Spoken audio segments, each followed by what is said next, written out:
Dear students, good morning. बेटा आज पढ़ेंगे आप ऑप्टिकल इंस्ट्रूमेंट यानी कि प्रकाशिक यंत्र। बेटा प्रकाशिक यंत्र क्या होते हैं? जिनकी सहायता से सूक्ष्म वस्तुओं का या बहुत दूर स्थित वस्तुओं का स्पष्ट और आभासी या वास्तविक प्रतिबिंब प्राप्त किया जाता है, उसे प्रकाशिक यंत्र कहते हैं।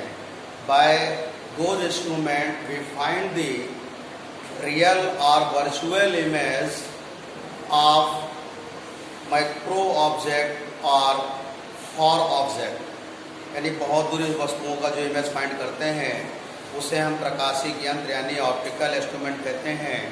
इसके पहले कुछ बातें समझनी होंगी। एंगल ऑफ विजन क्या होता है बेटा? Angle of vision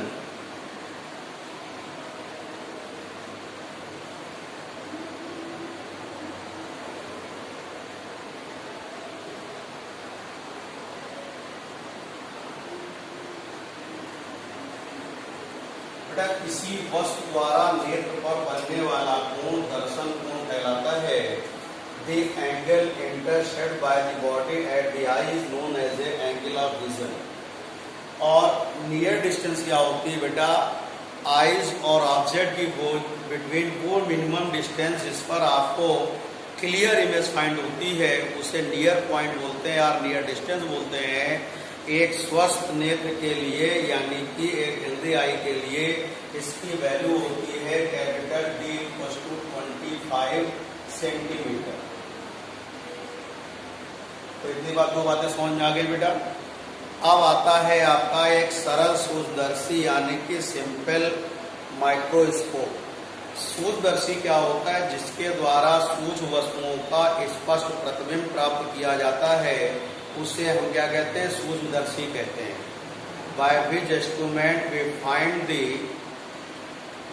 large image by a small objects known as a simple microscope। बेटा इसके लिए आपका आवर्धन क्षमता यानी मैग्नीफाइंग पावर के लिए फार्मूला होता है। दो केस होते हैं बेटा इसमें। जब आपका ऑब्जेक्ट नियर पॉइंट पे फाइंड होता है तो m = होता है बेटा 1 + d/f, और जब फार पॉइंट पर होता है यानी कि अनंत पर होता है तो m = d/f होता है। आपको केवल सिंपल माइक्रोस्कोप के लिए फार्मूले ही याद रखने हैं बेटा।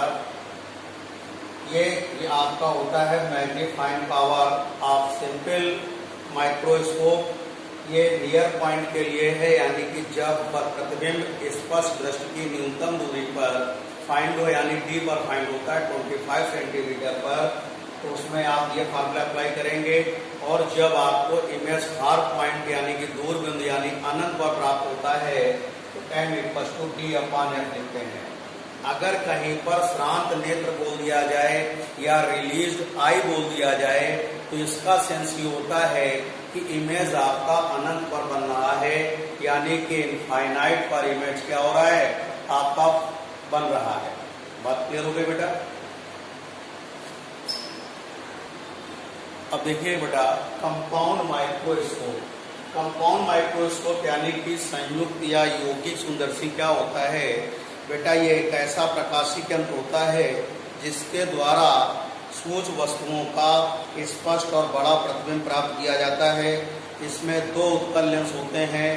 जो लेंस वस्तु की ओर होता है उसको वस्तु लेंस कहते हैं, और जो लेंस नेत्र की ओर होता है उसे अभिनेत्र लेंस या नेत्रिका कहते हैं। अभिनेत्र लेंस की फोकस दूरी, अभिदृश्यक लेंस यानी ऑब्जेक्टिव लेंस होता है, वस्तु लेंस बोला है, अभिदृश्यक लेंस होता है।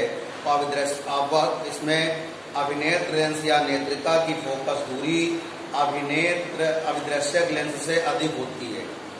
दोनों लेंस अलग अलग धातु की नली में लगे होते हैं। इनके मुख्य सिरे परस्पर संबंधित कर दिए जाते हैं। एक नली को दूसरी नली पर आगे पीछे रैक फिनायन व्यवस्था द्वारा खिसकाया जा सकता है। ये संपूर्ण, इसमें एक क्रॉस वायर लगा होता है। ये संपूर्ण निकाय संयुक्त या यौगिक सूक्ष्मदर्शी कहलाता है। in which arrangement compound microscope in which arrangement two convex lens which convex lens side of the object known as the objective lens inside of the eye known as the eye lens. The focal length and diameter greater than the focal length and diameter of eye lens is greater than objective lens. Both lens fixed separate pipe and free in the pipe combined by with each other. इनको क्या करते हैं, forward और backward आप rack pinion system due करते हैं. इसमें cross wire लगा होता है. ये सब टोटल अरेंजमेंट जो होता है बेटा आपका known as a compound microscope. इसमें करना क्या होता है, इसमें अरेंजमेंट कैसे करते हैं. पहला काम ये करते हैं कि अभिनेत्र लेंस और नेत्रिका के बीच की दूरी इस प्रकार समायोजित करते हैं रैक पिनाइन व्यवस्था के द्वारा कि अभिनेत्र लेंस क्रॉस और अदृश्यक लेंस के बीच में लंबन ना हो, प्रतिबिंब स्पष्ट प्राप्त हो सके. फर्स्ट ऑफ ऑल क्या करेंगे, जिस बॉडी का इमेज फाइंड करना होता है उसे हम ऑब्जेक्टिव लेंस के सामने रख देते, फ्रंट में प्लेस कर देते हैं. उसके बाद हम क्या करेंगे, आप उसको रैक पिनियन सिस्टम के due to objective lens, eye lens और क्रॉस वायर को ऐसा सेट करते हैं बेटा, अरेंज करते हैं दोनों सेम लेंथ में हो जिसमें पैरेलल्स ना डेवलप हो और इमेज आपका क्या हो, क्लियर इमेज आपकी फाइंड हो. ये था अरेंजमेंट. अब देखिए इमेज कैसे फाइंड होती है, ये आप देखिएगा.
देखिए बेटा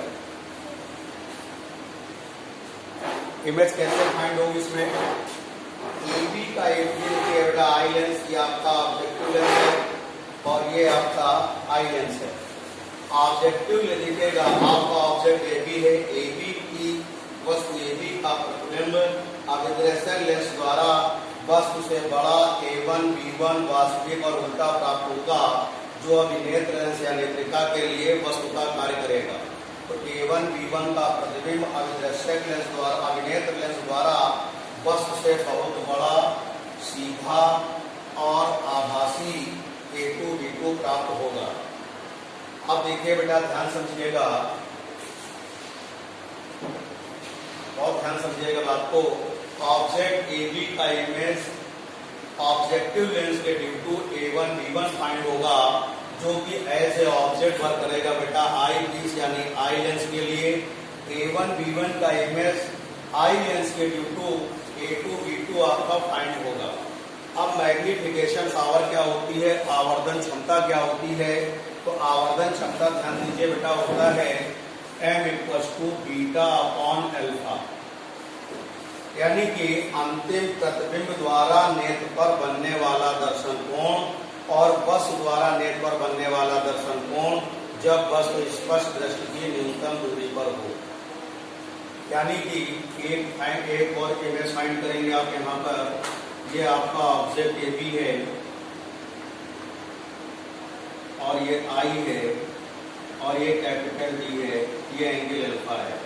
magnification power of the compound microscope, the ratio of the angle of vision and performed by the last image at the eyes and angle of vision performed by object at the eyes when object placed near point। Equation number 1 देखिएगा। अब देखिएगा इन right angle A B B1 A1 की इन right angle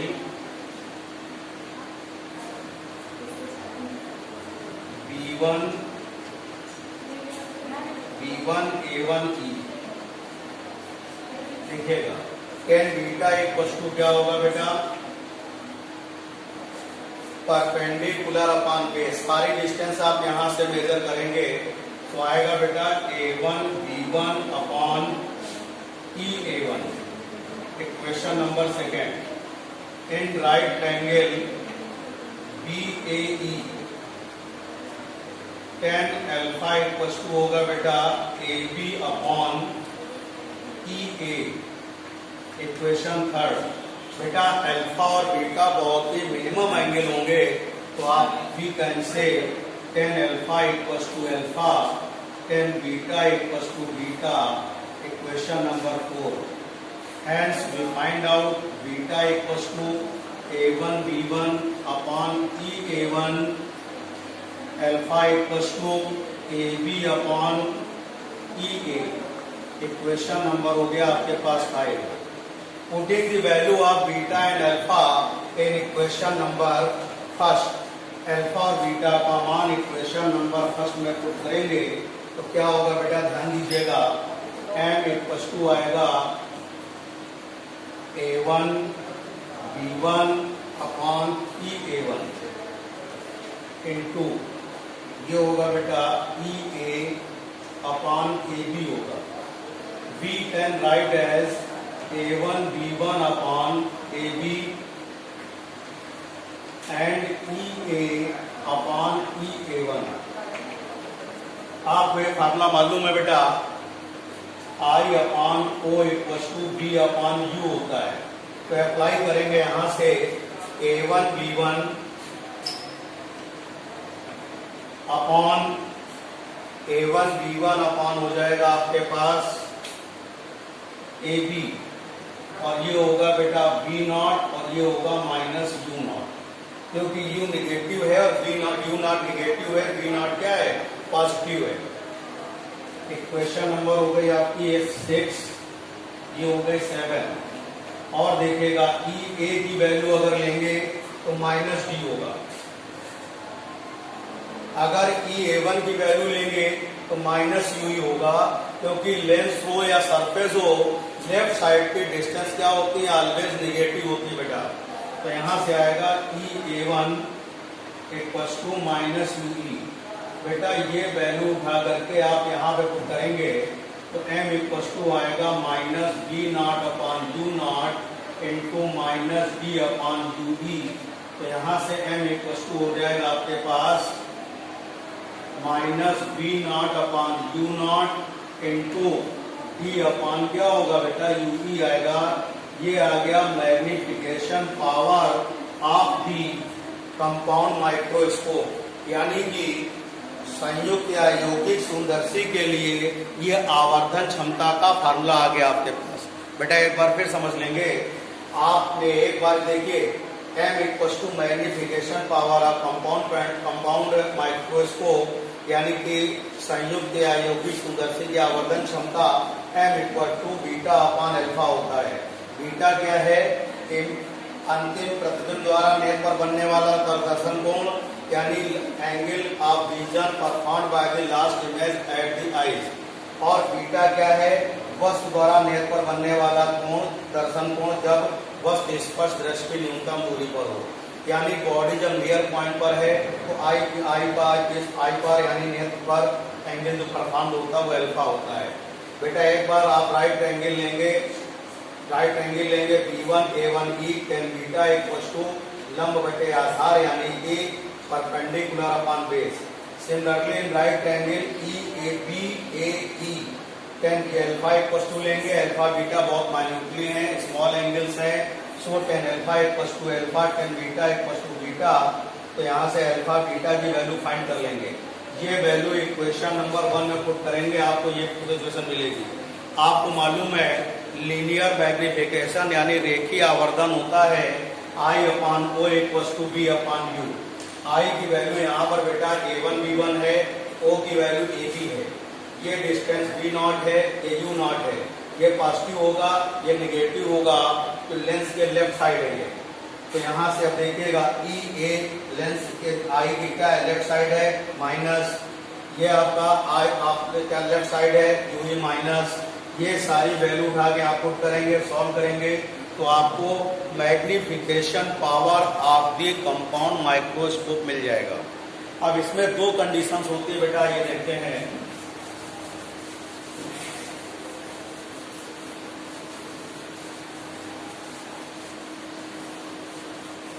first case है जब आपको image near point पर हो यानी कि स्पष्ट दृष्टि की लास्ट इमेज कहाँ हो? नियर पॉइंट पे यानी स्पष्ट दृष्टि की न्यूनतम दूरी पर फाइंड हो। तो क्या होगा बेटा? B equal to minus D, U equal to minus UE और F इक्वल टू FE। बेटा U0, B0 और F0 जो होता है आपका ऑब्जेक्टिव लेंस के लिए होता है यानी अदृश्य लेंस के लिए होता है। UE, BE और FE जो होता है वो आपका अभिनेत्र लेंस यानी आई पीस के लिए होता है, ये ध्यान रखिएगा। अब फार्मूला आपको मालूम है 1 upon B minus 1 upon U equal to 1 upon F। 1 upon minus D minus minus plus 1 upon UE equal to 1 upon FE। Multiply by D both sides, दोनों साइड में आप D का मल्टीप्लाई कर दीजिए। Minus D upon D plus D upon UE equal to D upon क्या होगा? FE होगा। तो ये क्या होगा बेटा? -1 plus D upon UE equal to D upon क्या होगा? FE। तो D अपान UE की वैल्यू आएगी आपके पास 1 प्लस D अपान FE होगा। Equation number 1, we know that M equal to minus B0 upon U0 into D upon UE। बेटा ये वैल्यू उठा करके यहाँ पुट कर देंगे तो आएगा M equal to minus B0 upon U0 into आ जाएगा 1 प्लस D अपान क्या होगा? FE आ जाएगा। अब देखिए यहाँ पर इस कंडीशन में लेंथ ऑफ कंपाउंड पेंडुलम का मतलब कंपाउंड माइक्रोस्कोप का होता है अभिदृश्य और अभिनेत्र लेंस के बीच की दूरी यानी length of compound microscope in this condition known as a length of the compound microscope यानी कि आई पीस और ऑब्जेक्टिव लेंस के बीच की डिस्टेंस होगी जो कि आपका इसकी लेंथ बोली जाएगी। तो L इक्वल टू देखिएगा, L इक्वल टू आपने देखा B0 प्लस क्या होगा? UE होगा। B0 प्लस क्या होगा? UE होगा। इस सिचुएशन में ये लेंथ आ जाएगा। इतनी बात क्लियर हो गई?